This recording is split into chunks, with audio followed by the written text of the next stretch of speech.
Death is something superhero comics have struggled to really deal with, pretty much since they first began. Writers constantly strive for the perfect balance between ensuring death feels consequential and retaining the fantastical nature of superhero funny books. This has had the unfortunate side effect of making every quote-unquote death in both the pages of Marvel and DC tending to feel just a little meaningless, with resurrections plentiful and near instantaneous. Point being, it doesn't take a lot for a death to get botched completely, and when you factor in the medium's obsession with sticking women in refrigerators, genuinely affecting deaths are hard to come by. Case in point, Heroes in Crisis, which looks likely to kill off Pamela Isley, and even sported a grisly cover to add insult to injury. Superhero deaths are pretty stupid, so it's time for me, Ewan from What Culture, to list off 10 controversial comic book deaths fans hated.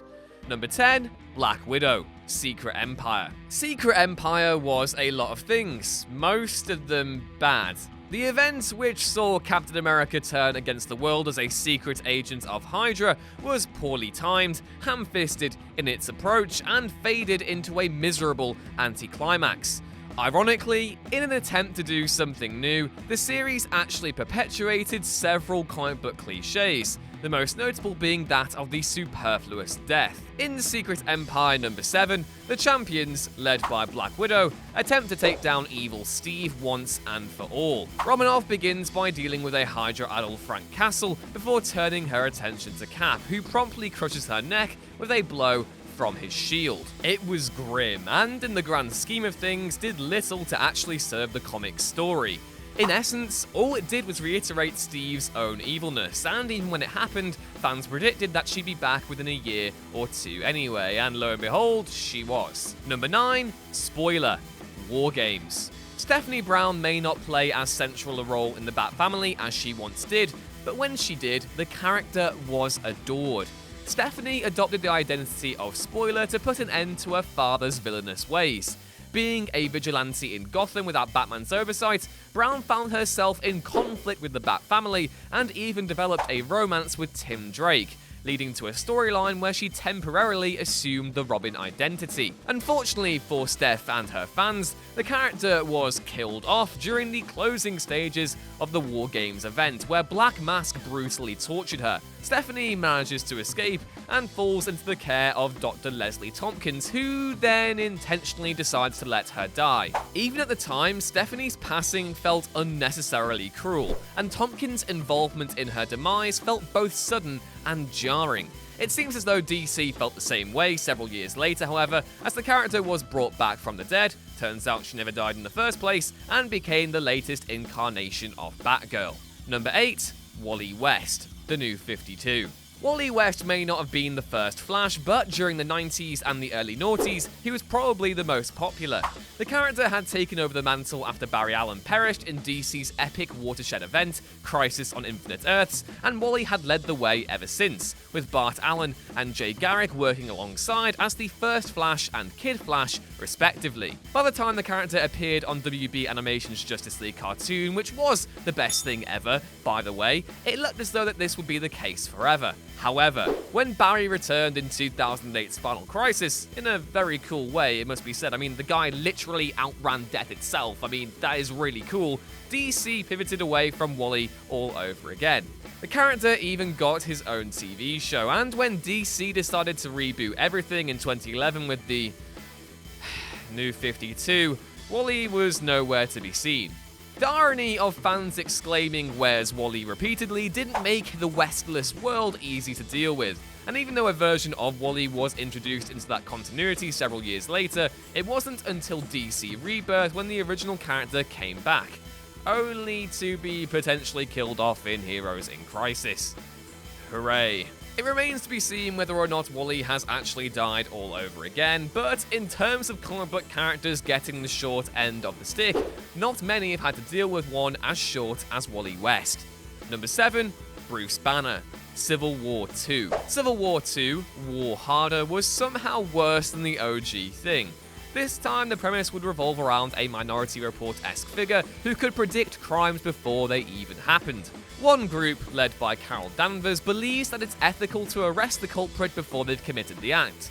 Tony Stark, on the other hand, deems it to be a massive violation of civil liberties, seemingly forgetting the awful part he had to play in the first conflict. It all comes to a head when the figure, Ulysses, predicts that the Hulk will go on a rampage. When the Avengers go to confront Bruce Banner, an arrow flies out of nowhere, hitting the Doctor in the head and killing him instantly.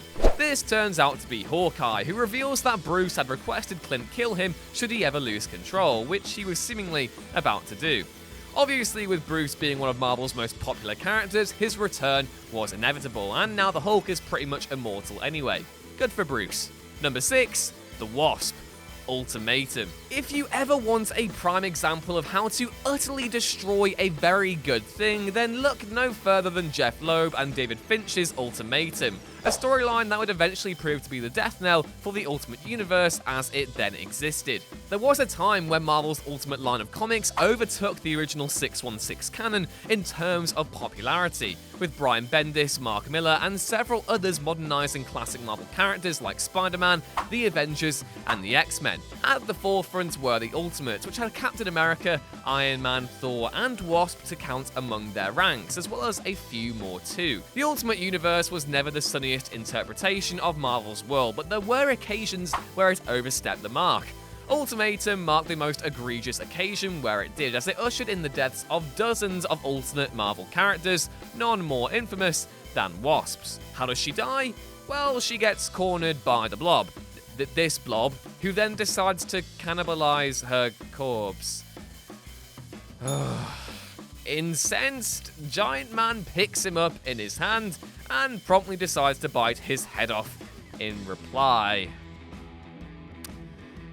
Oh, well, there we go. Let's get some firework noises in here. Congrats, Ultimatum, you just won my patented I Wanna Die Award of the Week for gestures at everything on this page. Look at it, it's horrid. Number 5, Sudipta, Identity Crisis.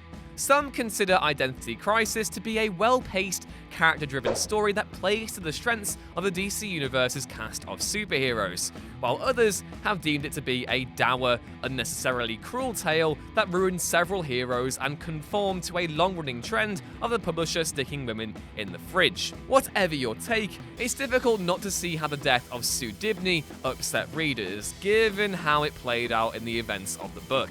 Sue was the wife of the elongated man, but is found burned to death at the beginning of the book. In their search for the culprit, Green Arrow reveals that Sue was raped by Dr. Light during the League's early years, which led several members to convince Zatanna to mind wipe and change Light's personality, hence his depiction as a bumbling fool in every other DC book ever published. Still, the death itself still stood, and it was later revealed that Jean Loring, the Atom's ex-wife, was the culprit. In an attempt to win back Ray Palmer, Loring stole one of his suits, shrank down, and killed Dibny by increasing her mass whilst on her brain, resulting in a major bleed. Loring is then committed to Arkham, and the League's trust is completely broken. Number 4, Ann Harper, Justice League, Cry for Justice. From one traumatic event involving Green Arrow and Black Canary to a whole other now, this time with the infinitely less divisive and more universally derided Justice League Cry for Justice. Cry for Justice was published in the wake of Final Crisis, which saw the deaths of Martian Manhunter and Batman. In response, perennial Bezzy mates Oliver Queen and Hal Jordan quit the League to exact a more proactive brand of justice against those who conspired against the League during Darkseid's invasion. The book was criticised at the time for portraying both Queen and Jordan in unfamiliar terms, but fell afoul of controversy during its finale, where Roy Harper loses his freaking arm and his daughter, which leads to Green Arrow murdering the man responsible in revenge, Prometheus. It's not so much Prometheus' death that proved to be the sticking point for fans. After all, Oliver had killed before, and he would almost surely do so again at some point in the future, but rather what happened to Roy's family and Leanne in particular. Over the course of the series, it transpires that Prometheus has hatched a plan to destroy Star City. He is partially successful, and Leanne is crushed underneath falling debris, resulting in her death. It was just needlessly cruel and a perfect example of a superhero book focusing on the genre's worst elements. Number 3. Peter Parker, the Amazing Spider-Man. Peter Parker has actually died twice in the comics since the start of the decade. He first bit the bullet in Ultimate Spider-Man, leaving the door open for Miles Morales to take on the mantle, and it was brilliant, both in terms of closing the door on one character and in introducing a whole new hero to take the world by storm, which Miles subsequently did. The second death took place in the main 616 continuity and involved Dr. Octopus. The fallout of the death itself actually led to one of the most interesting periods of Dan Slott's Spider-Man, but how it happened was actually pretty traumatic. Doc Ock, riddled with disease, is at death's door. Because of this, he devises a plan to swap bodies with Spider-Man, which he then does. Peter is stuck in Ock's old body as he slowly passes away, but not before he's able to impart some final words of wisdom for his old adversary, which convinces him to do good as a new, superior Spider-Man. Again, it wasn't so much the aftermath of the event that troubled readers, but how Peter died. It was really dark, and it would take a lot of convincing for fans to get behind the man who ended up killing him. Most would, eventually, but at the time you would have been hard-pressed to find someone who thought this death was appropriate. Number 2. Poison Ivy's teased death in Heroes in Crisis. Poison Ivy fans, much like those who've come to love Wally West over the years, haven't been having the best couple of years. DC editorial rarely seems to know what to do with the character, with the figure being depicted as an environmental anti-hero in some comics and as an out-and-out ruthless villain in others. It's been frustrating, and when Clayman's cover for Heroes in Crisis number 6 leaked online last December, well, the backlash was palpable. Pictured here is the redrawn cover DC released following the backlash, and though the original was slightly worse, it feels as though the actual criticism of the image has been completely overlooked. The main problem is that it depicts Ivy in a suggestive light even when she's laying on the floor bleeding and dying. Sexing up a tragic event this way is pretty bizarre no matter which way you look at it, and though Mann has been doing some incredible work on DC's latest Crisis comic, this cover felt and still does feel like something of a misstep. There's still a pretty good chance that there's a bit of deception going on here, with Ivy's death having been telegraphed since the beginning of the series, but either way, it's still not hard to feel for Pamela's fans. The character's been tossed back and forth to suit various different roles since the New 52 and Rebirth commenced, and it's high time DC defined which one she'll fill sooner rather than later. Also, don't kill her off, please. Number 1. Superman. The death of Superman. There's no denying just how iconic the death of Superman is, both as an event in the DC universe and on the comic book industry. But to say that fans enjoyed Kal-El biting the bullet against Doomsday would just be wrong. By all means, Superman's passing in the battle against the Kryptonian superweapon proved to be a massive hit, and fans lapped up every cover they could get. However, Supes' death was also the perfect example of everything that's wrong with the genre's attitude towards death, with a clearly planned roadmap for his return having been laid out long before his demise. The reign of the Supermen followed, it too an iconic story, but there was only ever going to be one outcome.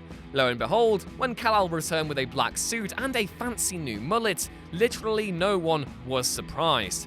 The death of Superman might not be the archetypal death resurrection. Jean Grey, Professor X, and pretty much half of the X-Men are equally responsible here, but they don't get much worse.